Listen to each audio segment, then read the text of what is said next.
la chambre d'à côté. Je me dis, ça, c'est un pistolet. Surtout, ne perdons pas notre sang-froid. C'est ce que mon père me disait toujours. Ne perds jamais ton sang-froid. Vous avez raison. D'autant que ce coup de pistolet, moi, il ne m'avait pas fait de mal.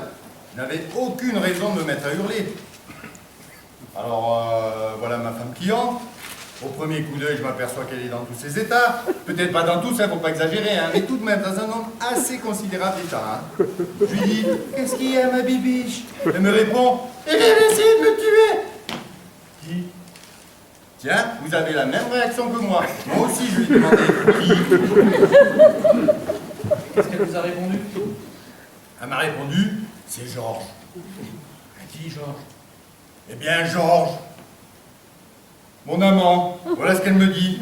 Bon, ben vous saviez que Georges... Non, qu'on l'aurait su. Elle ne l'avait pas dit, hein. Je ne lui ai pas demandé. Oh, ces choses-là, ça ne sert à rien de les demander, hein. Elles finissent toujours par se savoir. Suffit d'attendre. Que vous êtes flegmatique, vous avez sûrement du sang anglais. Et alors? Et alors, comme ma femme continuait de hurler, j'ai essayé de la calmer. Elle était indemne.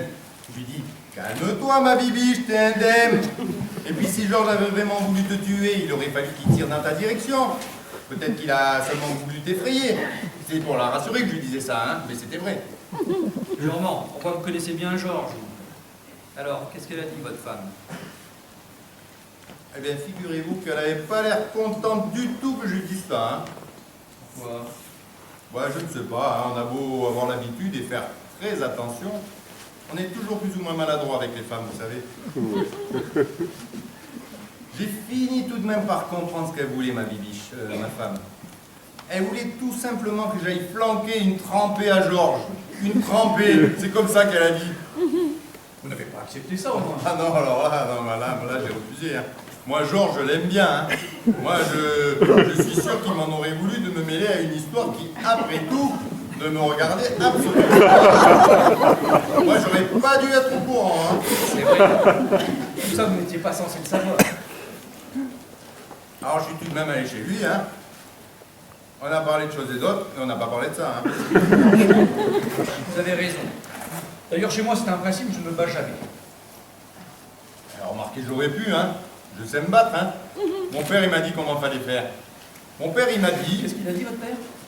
Il m'a dit, d'abord, bats-toi le moins possible. Et puis, s'il faut que tu te battes, choisis ton terrain. Tout est là. Et ça, c'est vrai, hein. Si vous vous laissez aller à combattre en haut d'un escalier de 5 étages, ce n'est pas votre adversaire qui vous fera le plus de mal. C'est l'escalier. Bien sûr, il faut choisir un terrain mou.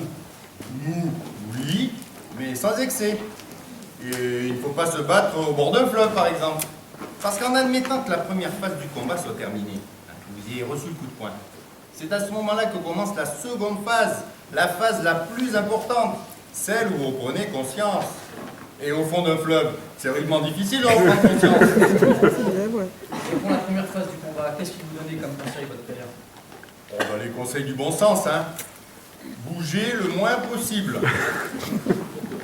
Oui, parce que quand on bouge, les coups de l'adversaire perdent de leur précision. Vous en recevez beaucoup trop.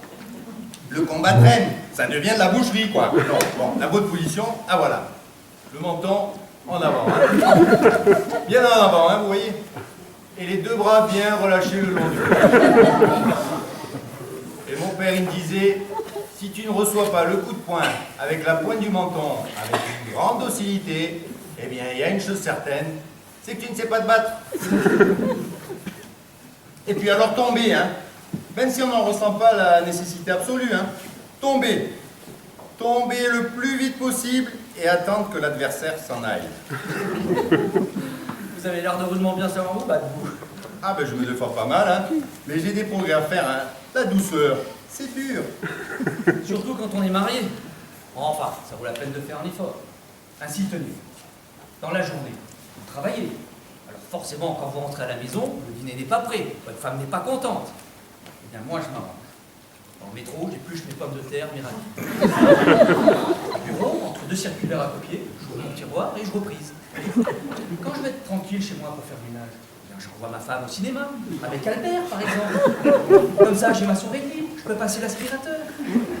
Et quand ma femme rentre à la maison, dans le cas où elle rentre, bien sûr, eh bien, elle peut chercher. Hein. En tout cas, elle n'a aucun reproche à me faire. Bien sûr, ce qu'il faut, c'est savoir se débrouiller. De la douceur, Du sang-froid.